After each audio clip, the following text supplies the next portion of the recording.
അങ്ങനെ അല്ലാഹു ഇറങ്ങുന്നു, കയറുന്നു. മുജാഹിദുകൾ എഴുതിയ പുസ്തകം എന്റെ കയ്യിലുണ്ട്. സക്കരിയ സലാഹി എഴുതിയ പുസ്തകമാണിത്. അതിൽ പറയുന്നു അല്ലാഹുക്ക് രണ്ട് കൈയുണ്ട്. രണ്ട് കൈയും വലത്തെ കൈയാണ്, ഇടതു ഭാഗത്ത് അല്ലാഹു കൈയില്ല. മുസ്ലിമീങ്ങൾ പറയുന്നു കൈയുണ്ട് തന്നെ അല്ലാഹുവിനെ കുറിച്ച് പറയാൻ പാടില്ല. ഏതാവട്ടെ, ഞാൻ ആ വിഷയം, വാഴക്കാട്ടുകാർ ആ വിഷയം നന്നായി പഠിച്ചവരാണ്, ഞാനത് പറയുന്നില്ല.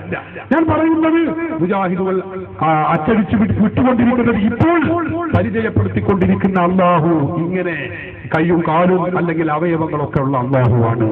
നേരത്തെ പറഞ്ഞതോ അങ്ങനെ വിശ്വസിച്ചാൽ അവൻ കാഫിറാകുന്നു എന്നാണ്. എവിടെ നിന്ന് കിട്ടി നിങ്ങൾക്ക് പ്രമാണം? ഈ പ്രമാണം പരിശുദ്ധ ഖുർആനും സുന്നത്തും വളരെ നേരത്തെ ഉള്ളതല്ലേ? പിന്നെന്തുകൊണ്ട് ഖുർആനിൽ 952 കാലങ്ങളിൽ മുജാഹിദുകൾക്ക് അസ്മാഉ സിഫാത്ത് എന്ന് പറയുന്ന അവരുടെ പുതിയ തൗഹീദ് ഉണ്ടല്ലോ.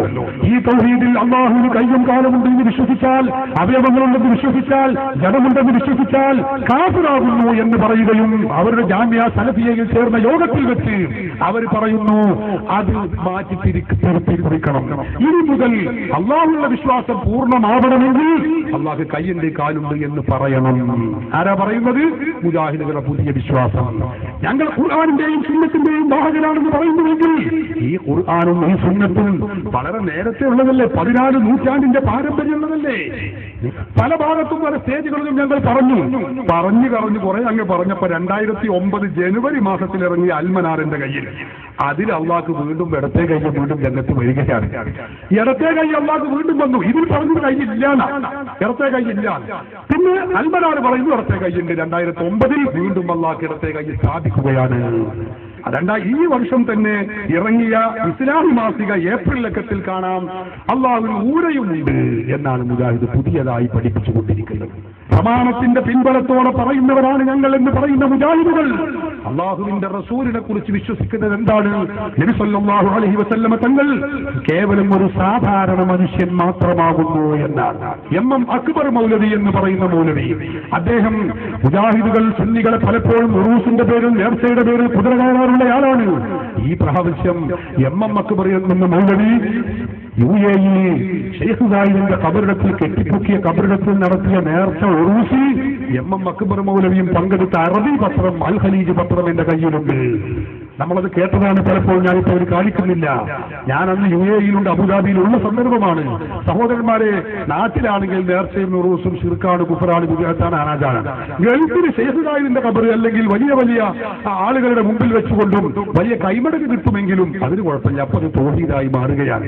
അങ്ങനെയുള്ള എം അക്ബർ മൗലവി അള്ളാഹുവിന്റെ റസൂലിനെ കുറിച്ച് പറയുന്നത് എന്താണ്? മുഹമ്മദ് നബി സല്ലല്ലാഹു അലൈഹി വസല്ലം ഒരു മനുഷ്യനായിരുന്നു. അദ്ദേഹം ഒരു മനുഷ്യനായിരുന്നു. ഞാൻ പറഞ്ഞല്ലോ 40 വയസ്സ് വരെ അറബികൾക്കിടയിൽ ജീവിച്ച ഒരു സാധാരണ അറബി പയ്യൻ. നമ്മുടെ നേതാവ്, ലോക മുസ്ലിമീങ്ങളുടെ നേതാവ്, അഷ്റഫുൽ ഖൽഖ് ഹബീബ് മുഹമ്മദ് റസൂലുള്ളാഹി സല്ലല്ലാഹു അലൈഹി വസല്ലം തങ്ങളോട് കല്ലുകൾ സലാം പറയുന്നു, മരങ്ങൾ സലാം പറയുന്നു, അതുപോലെ തന്നെ നാക്കാലികൾ സലാം പറയുന്നു. വൽ വഹ്ശു വൽ അസ്ജാറു ഖസ്സദതു ലഹു വഅലൈഹി ഖസ്സല്ലംന ബഅദ തശഹുദി. ആരംഭ റസൂലിന്റെ അരികിൽ കല്ലുകൾ മാത്രമല്ല നാക്കാലികൾ വരേക്കും വന്നുകൊണ്ട് സലാം പറയുന്നു. അവിടുന്ന് റസൂലാണെന്ന് സമ്മതിക്കുന്നു. കാരണം എന്താണ്? നാക്കാലികൾക്കറിയാം അല്ലാഹുവിന്റെ റസൂൽ കേവലം സാധാരണ മനുഷ്യനല്ല. ആ നാക്കാലികളുടെ വിവരം പോലില്ലാത്ത, ആ വിവരം പോലുമില്ലാത്ത ഇരുകാലി വർഗമാണ് ഇവരെ പറയുന്നത്. അല്ലാഹുവിന്റെ റസൂൽ കേവലം അറബി പയ്യനാകുന്നു. മഅദല്ലാഹ്, സാധാരണ മനുഷ്യന്മാര് പ്രസവിക്കുന്നത് പോലെയല്ല റസൂലുള്ളാഹിയെ പ്രസവിച്ചിട്ടുള്ളത്. സാധാരണ കുഞ്ഞുങ്ങൾ വളർന്നു വലുതാവുന്നത് പോലെയാണോ ആരംഭ റസൂലുള്ളാഹി വളർന്നു വലുതായിട്ടുള്ളത്? ഇമാം മുസ്ലിം തന്റെ സഹീഹിൽ ഉദ്ധരിച്ച ഹദീസ്, അല്ലാഹുവിന്റെ റസൂൽ പറയുകയാണ്, ഇന്നി ലഅരിഫു ഹജറൻ ബിമക്കത കാന യുസല്ലിമു അലയ്യ. മക്കയിലുള്ള ഒരു കല്ല് എന്നോട് സലാം പറയാറുണ്ടായിരുന്നു. അല്ലാഹുവിന്റെ റസൂൽ പഠിപ്പിക്കുകയാണ്, എപ്പോഴാണ് ഈ സലാം പറയുന്നത്?